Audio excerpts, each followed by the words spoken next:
Yes. Good morning to all. Yesterday we have covered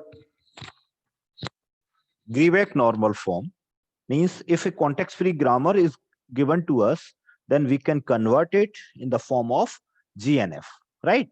So if you have any doubt in the question, then first we will try to eliminate it.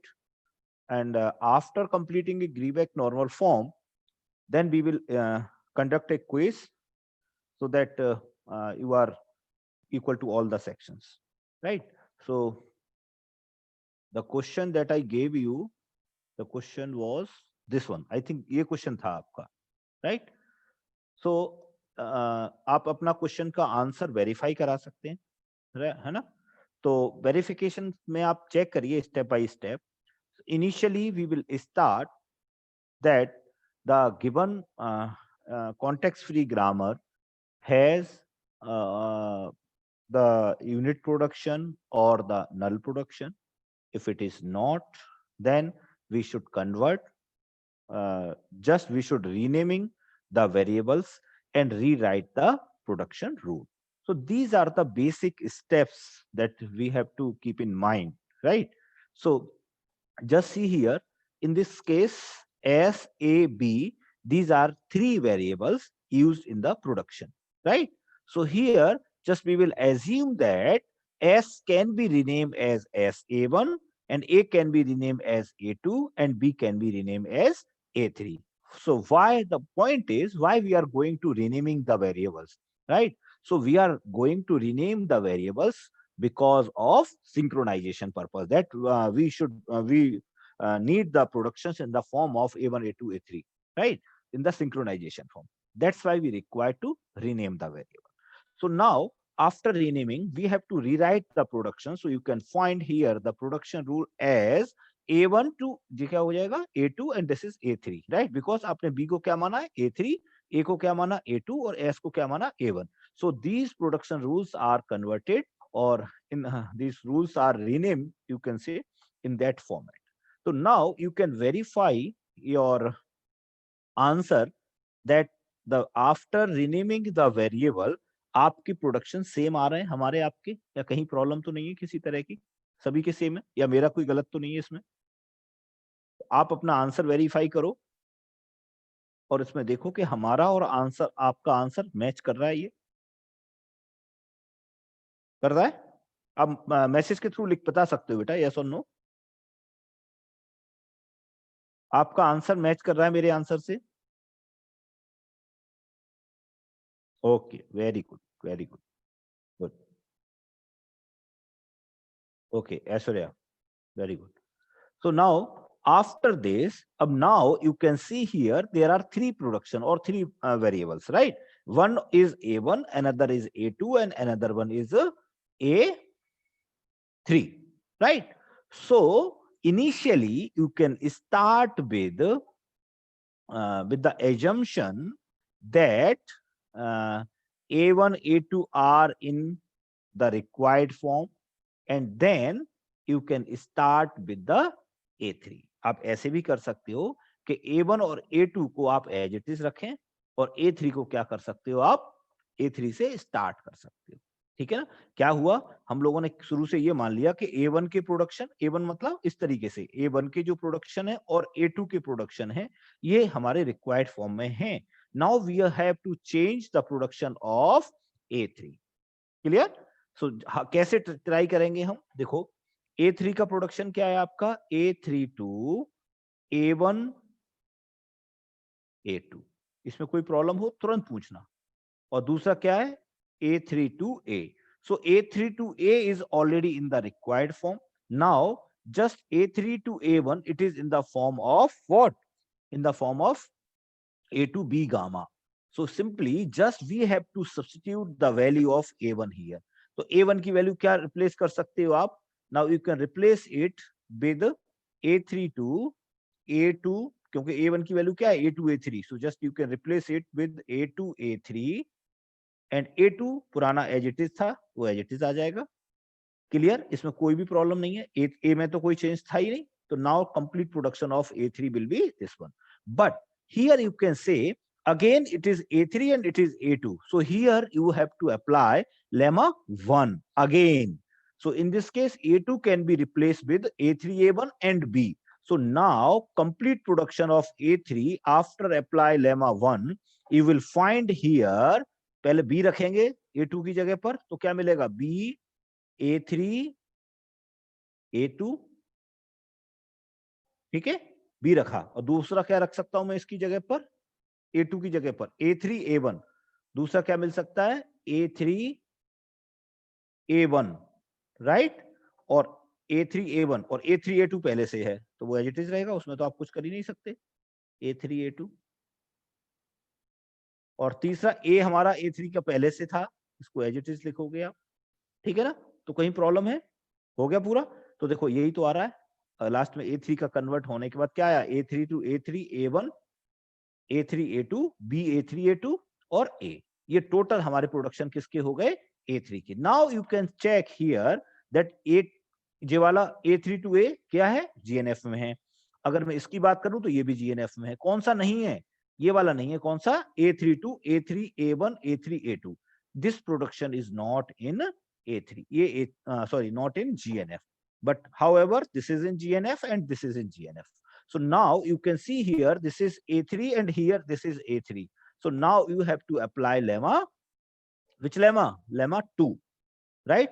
So lemma 2 apply होगा because here it is called the left recursion, right? Left recursion कैसे होगा? A3 यहाँ पर है, A3 यहाँ पर है.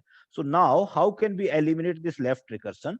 मैंने कल आपको कैसे बताया. इसके अलावा देखो बाकी के प्रोडक्शन क्या है. बाकी का एक तो A है और बाकी दूसरा क्या है? B, A3, A2. दूसरा ये है प्रोडक्शन. अब कुछ भी नहीं करना, इसी को दोबारा से लिखो और इसमें एक नया वेरिएबल z इंट्रोड्यूस करो, इसी के साथ z को कॉन्केटिनेट कर दो. B, A3, A2, Z, right? और वेयर Z इज व्हाट? मैंने पहले भी बताया था, Z क्या होगा? Z होगा जो A alpha, A2, A alpha, इधर वाला जो पूरा पार्ट है दैट इज Z. तो अल्फा क्या हो गया? A1, A3 and A2. This is Z. और इसमें भी फिर एक और Z का प्रोडक्शन लिखो जिसमें Z कॉन्केटिनेट करना पड़ेगा because Z is the new variable that you introduced, right? So just copy the same transition or same production and introduce Z. So all these are the production after applying lemma 1. So you can see all the production of A3 has been converted into the GNF Grebeck normal form. Now you can try for convert A2. अब A2 को convert कर सकते हो. तो A2 को convert जब आप करेंगे तो A3 की वैल्यूज जो आपने कैलकुलेट की हैं, ये वैल्यू यहाँ पर सब्स्टिट्यूट हो जाएंगी. जब ये A2 की कन्वर्ट हो जाएंगी तो A2 की वैल्यू आप यहां रख सकते हो, A1 कन्वर्ट हो जाएगा. And after converting A3, A2, A1, finally just put the value of A1 in this place and you can find the Z also in Grebeck normal form. So this is the solution of this problem. You can verify कि A alpha हमने कैसे बताया था. This is the simple form जो हमने lemma आपको बताया था. A2, A alpha, beta 1, beta 2. तो बीटा 1, बीटा 2 को एज इट इज लिखो, Z इंट्रोड्यूस कर दो. तो नॉर्मली हम लोग क्या करते हैं कि जब हम A3 के प्रोडक्शन लिखते हैं, क्योंकि कल हम लोगों ने A2 का प्रोडक्शन लिखा और उसमें मैंने वेरिएबल का नाम Z2 रखा. Z2 is nothing, you can introduce Z only, है ना? No need to right Z3 और Z4. बट हम अपने समझने के लिए रखते हैं कि हम लोगों ने the Z variable is introduce in A2 along with the A2 variable. तो इसलिए हम लोग Z3 या Z2 की वैल्यू रखते हैं. तो इसमें कोई कंफ्यूज होने की जरूरत नहीं है कि आपने यहाँ पर Z3 क्यों लिया है. आप Z3 की जगह सिंपल Z ले सकते हो जैसा हमने अभी लिया था. Clear? So finally you can find the answer in this form and you can check your answer that total number of productions should be 24. आप इसमें चेक कर सकते हैं प्लीज. तो आप चेक करिए, कहीं भी कंफ्यूजन है, डाउट है, काउंट करिए प्रोडक्शन. लास्ट में मैंने कहा था बॉक्स में बंद कर दीजिए, स्टेप बाय स्टेप जैसा मैंने किया है बिल्कुल वैसे ही चलना है आपको. तो you can check your answer. कितने लोगों का आंसर सही था? तो जीएनएफ अभी हम लोगों का ऑनलाइन मोड में चल रहा है क्लासेस, और एग्जाम भी सब्जेक्टिव नहीं हुए हैं अभी तक, और मोस्ट प्रोबेबली ये वाला एग्जाम भी ऑब्जेक्टिव ही होगा. तो इस केस में अदरवाइज जीएनएफ का एक क्वेश्चन एग्जाम में सब्जेक्टिव सॉल्व करने के लिए जरूर आता है.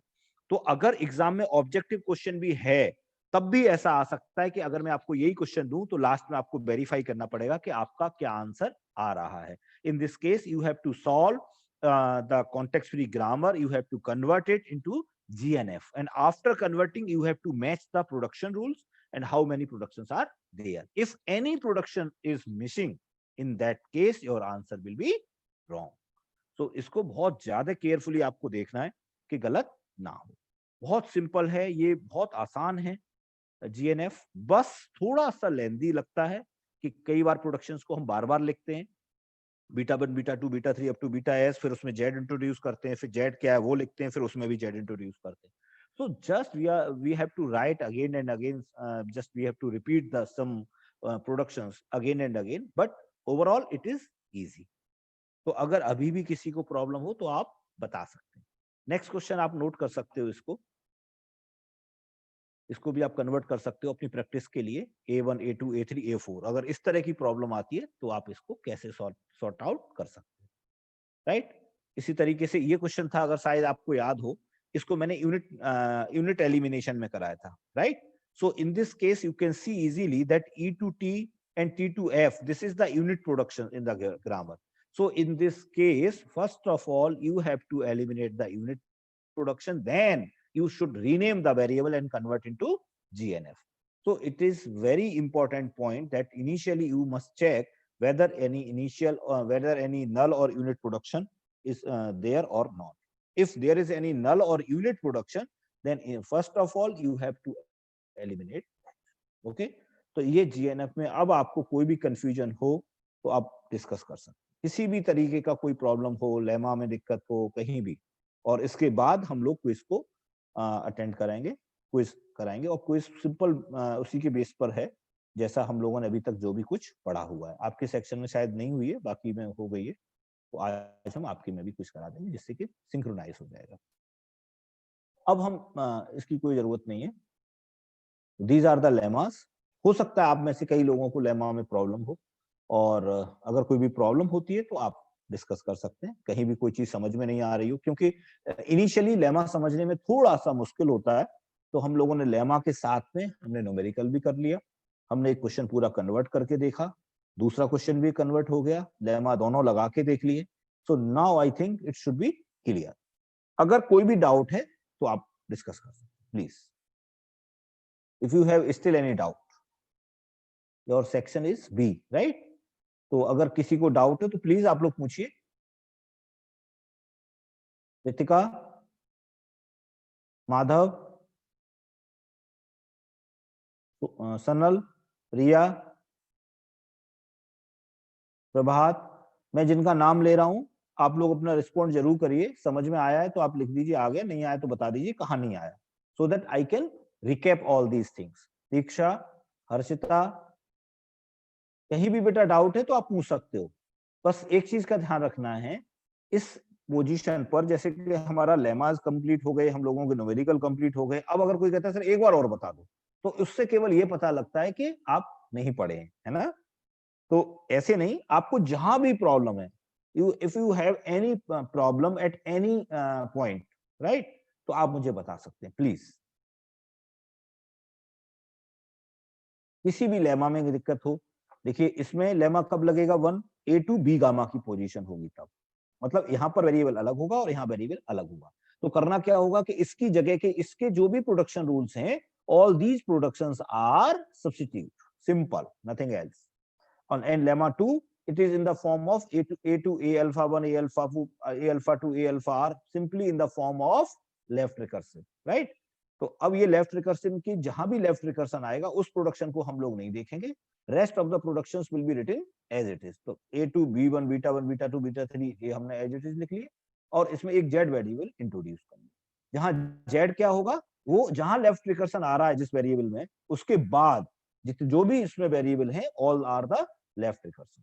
So just write all the variables in the associated with z, right. और इसमें भी आप क्या करोगे, z वेरिएबल इंट्रोड्यूस कर दो.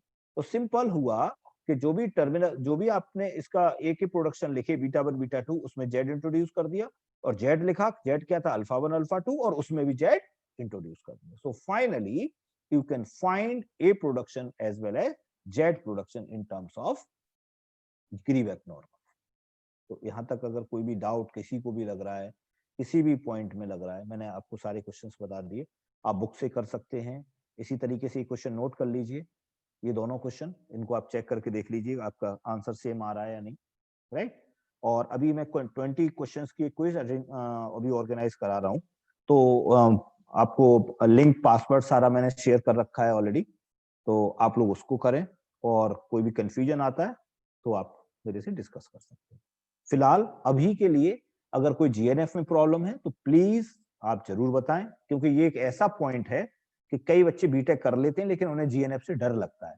तो मैं ये चाहता हूं कि आप लोगों को जीएनएफ से डर ना लगे। कोई भी अगर आपसे जीएनएफ के बारे में बात करता है, then you are able to explain Greibach normal form, you are able to explain lemmas, both the lemmas, lemma 1 lemma 2, ठीक है। हाँ, वन मोर इंपॉर्टेंट पॉइंट, जब आप बुक पढ़ेंगे तो उसमें लिखा होगा लेमा 5.1 एंड लेमा 5.2, तो उससे कंफ्यूज होने की जरूरत नहीं है कि सर ने लेमा 1 बताया, इसमें 5.1 लिखा है। तो 5.1 का मतलब ये चैप्टर 5 का पहला लेमा है, that's why it is indicated as lemma 5.1, है ना। और 5th चैप्टर का सेकंड लेमा है, that's why it is represented as 5.2। तो इसमें 5.1, 5.2 और 1 और 2 का मतलब नहीं है, मतलब ये है, पॉइंट ये है यहाँ पर कि if the productions are in the form of A to B gamma, तो जो हमने पहले लेमा बताया उसका इंडिकेशन कहीं ना कहीं हमें रिप्रेजेंट करना है, दैट्स व्हाई हमने उसको लेमा 1 लिखा है। तो इस वाले में क्या करना है, सब्स्टिट्यूशन करना है, और ए टू ए अल्फा की जब भी फॉर्मेट आएगी तो इसका मतलब क्या है, ये लेफ्ट रिकर्सन वाला है, राइट। तो इसमें क्या करते हैं, बाकी की जो प्रोडक्शन उसको एज इट इज लिखो, उसमें फिर जेड इंट्रोड्यूस करो, और जेड क्या होगा, यहाँ पर अल्फा होगा, और इस जेड में भी क्या कर दो, अल्फा जेड को इंट्रोड्यूस करो, simple. So these are the lemmas used to convert a context-free grammar into GNF. आप इसको भी नोट डाउन कर सकते हैं, सिंपल क्वेश्चन है, इसमें भी आपको क्या करना है, जीएनएफ में कन्वर्ट करना है। जीएनएफ में कन्वर्ट करने का मतलब क्या हुआ, यूनिट पहले हटाएंगे और यूनिट को हटाने के बाद फिर आप इसका जीएनएफ। तो मैक्सिमम जीएनएफ के 3 वेरिएबल का आएगा, A1, A2, A3, इससे बड़ा क्वेश्चन नहीं आता नॉर्मली कभी भी। क्यों नहीं आता, क्योंकि इसमें ट्रांजिशंस बहुत होंगे, बहुत सारे प्रोडक्शंस आपको बार बार लिखने पड़ेंगे, so it will take time. तो maximum variables that can be appear in your grammar, in your given grammar may be 4, right? 4 से ज्यादा, 3 से ज्यादा नहीं होंगे, मैक्सिमम 4 हो सकते हैं, 4 रेयर केस में होंगे, ठीक है। आप 3 मान के चलिए, A1, A2, A3, S, A, B, इस तरीके का कोई भी ट्रांजिशन फॉर्म हो सकता है। जैसे इसकी अगर मैं बात करूं तो इसमें E हो गया, T हो गया, F हो गया, तो इसमें कितने आएंगे टोटल, 3 आएंगे। तो इस तरह का हो सकता है, राइट। जैसे इसकी अगर मैं बात करूं तो 1, 2, 3, 4, 4 आ गए, लेकिन चौथे में एक्स में इसमें कुछ करना नहीं है, क्योंकि ये पहले से ही हमारा जीएनएफ में, ये वाला भी हमारा जीएनएफ में, तो ये कहीं ना कहीं आसान हो गया, इसलिए इसमें 4 वेरिएबल आ रहे हैं। तो जनरली इससे बड़े क्वेश्चंस नहीं पूछे जा सकते आपसे कभी भी, और बुक्स में भी अगर आप देखोगे तो मैक्सिमम 3 लेंथ का क्वेश्चन होगा, मैंने फिर भी आपको यहाँ 4 लेंथ का करा दिया। तो all these are the questions that can be asked on the basis of Greibach normal form. Now, please join quiz.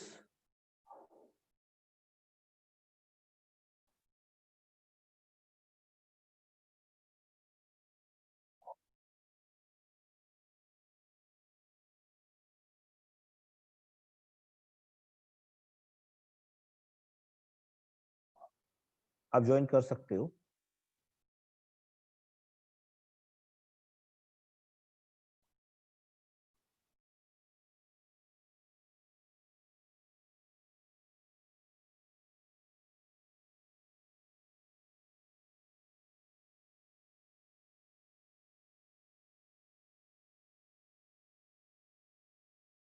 कोई बात नहीं उन्नति, नाम आ रहा है, कोई इट्स सफिशिएंट, कोई दिक्कत नहीं है।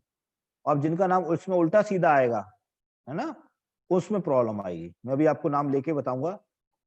अब देखिए इसमें आ रहा है ईला रोज, अब मुझे नहीं पता ये ईला रोज कौन है, तो मैं ऐसे बच्चों को अभी यहां से हटाऊंगा, ठीक है ना। ईला रोज का मुझे नहीं पता कौन है बेटा, ईला रोज।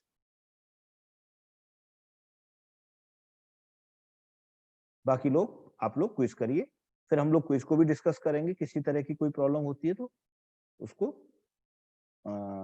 हम लोग डिस्कस कर सकते हैं।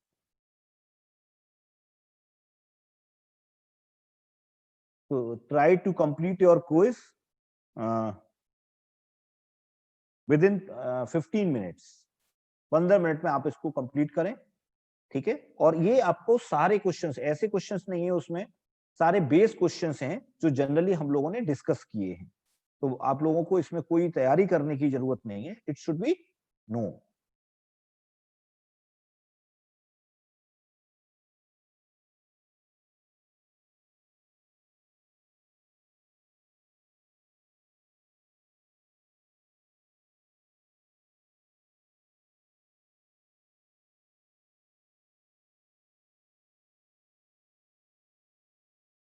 पढ़ के एक जल्दबाजी कुछ नहीं करना है, 15 की जगह 20 मिनट भी लगेगी, नो प्रॉब्लम, राइट। बट आपको एक एक क्वेश्चन को पढ़ के, उनके ऑप्शंस को देख के तब आपको टिक करना है, ठीक है ना, विच वन इज मोर और which one is more appropriate.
Questions को पढ़ के उसके बाद इसको टिक करें अच्छे से, क्योंकि ये कहीं ना कहीं इस टाइप से मैंने क्वेश्चंस को अरेंज किया है कि ये कहीं ना कहीं आपको रिकैप करेंगे, आपका रिवीजन होगा इसमें। तो प्रॉपर टाइम देके आप इसको पढ़ें क्वेश्चंस को, और डेफिनेटली आपको क्वेश्चन भी समझ में आएगा और कहीं ना कहीं आपका रिवीजन भी होगा। ठीक है।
नंदिनी, कोई प्रॉब्लम है बेटा? आपका स्टार्ट नहीं हुआ अभी?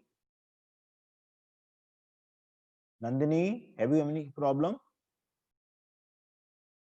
Nandini Gupta, you have any problem? आपका बेटा अभी तक स्टार्ट नहीं हो पाया?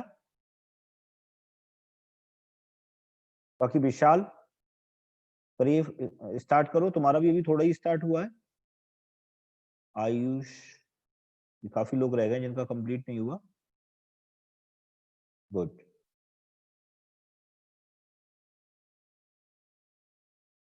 इनके आंसर्स में अगर आपको किसी भी क्वेश्चन में डाउट लग रहा है कि इसका आंसर ये क्या होगा, मुझे नहीं मालूम, तो हम लोग इसको डिस्कस कर सकते हैं। ठीक है ना? आप नोट करके रखिए और उस क्वेश्चन को हम लोग डिस्कस कर सकते हैं डिटेल में। नंदिनी, रोल नंबर 34, आपका बेटा अभी स्टार्ट नहीं हो रहा, कुछ नेटवर्क प्रॉब्लम है आपके यहाँ? क्योंकि आपका अभी भी स्टार्ट नहीं हुआ।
मयंक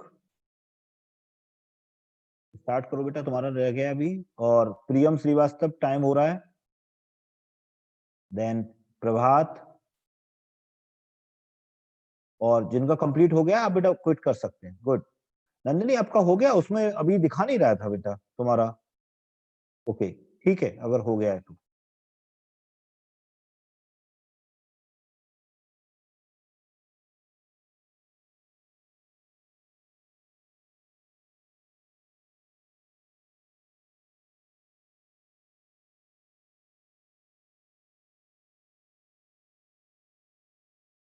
आपका आ रहा था नंदिनी इसमें, अभी तो आप दोबारा से रिज्वाइन करो। कुछ नेटवर्क का इशू है बेटा आपके यहाँ, मैंने बार बार तभी तो आपका नाम लेके मैं बोल रहा हूँ इसको बार बार, क्योंकि बाकी लोगों का सही चल रहा था। आपका एंट्री दिखा रहा है कि आपने इन हुए हैं आप, लेकिन आपका प्रोग्रेस नहीं हो रहा। आपने कोई भी क्वेश्चन आपको आप इसमें ऑप्ट नहीं कर रहे हैं, तभी तो मैं आपका नाम ले रहा था। इसी तरीके आपका स्टार्ट भी नहीं हुआ था इसमें, लेकिन एंट्री हो गई थी आपकी। दोबारा से कोशिश करो। चलिए कोई बात नहीं नंदिनी, 11 बजे में क्लास है मेरी, तो 11 बजे तुम मेरे को हेलो मैसेज भेजना, मैं आपको लिंक दे दूंगा, इसका कोड दे दूंगा, तो आप दोबारा से दे देना इसको। ठीक है, अभी नहीं हो रहा तो कोई बात नहीं।